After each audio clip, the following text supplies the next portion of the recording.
This is K.M. Weiland, and you're listening to the 114th episode of the Wordplay Podcast.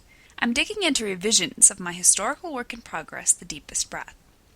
After reading through the finished manuscript, I was tickled pink to discover that, all in all, the story hangs together beautifully. I'm very happy with the way it's turned out, except for the final chapter. The denouement is giving me trouble, so I'm currently digging in for the fourth rewrite of this little chapter. I think I've finally got it right, but I'm only halfway through so far, so we'll have to wait and see. At any rate, 4 rewrites is still a heck of a lot better than the 39 rewrites Ernest Hemingway did on the last chapter of A Farewell to Arms. Something nifty I discovered this week is how to use Windows 7's speech recognition tool to control my computer. The repetitive stress injuries in my wrists, and yes, it's wrists plural now, have gotten steadily worse this summer. So being able to control my computer with my voice is not only super cool, but may also end up being just the trick for taking some of the stress off my hands. The techno-geek living inside of me is still giggling ecstatically over the whole discovery.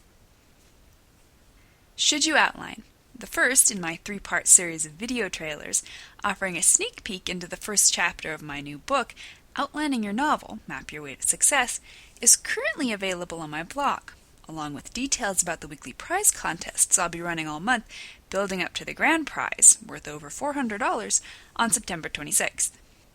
You can watch the video on my blog at wordplay-kmweiland, that's weiland.blogspot.com. Be sure to stop by this Wednesday to register for a signed copy of my historical western, A Man Called Outlaw.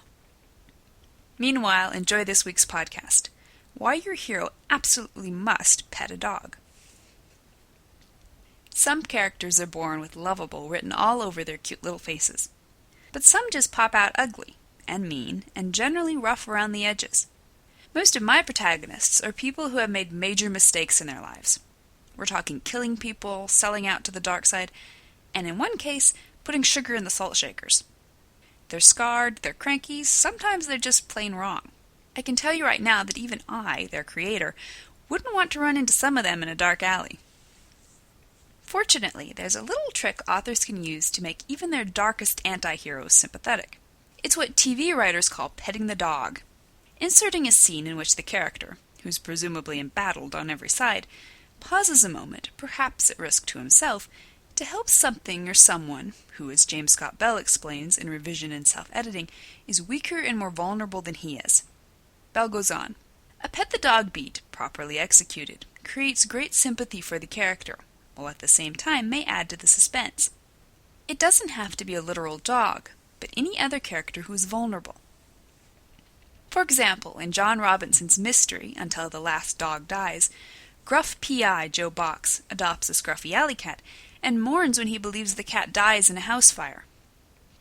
In the Coen brothers' recent movie adaptation of True Grit, notorious thumper and general rough character Marshall Rooster Cogburn nonchalantly wallops 2 Indian boys who are mistreating a mule.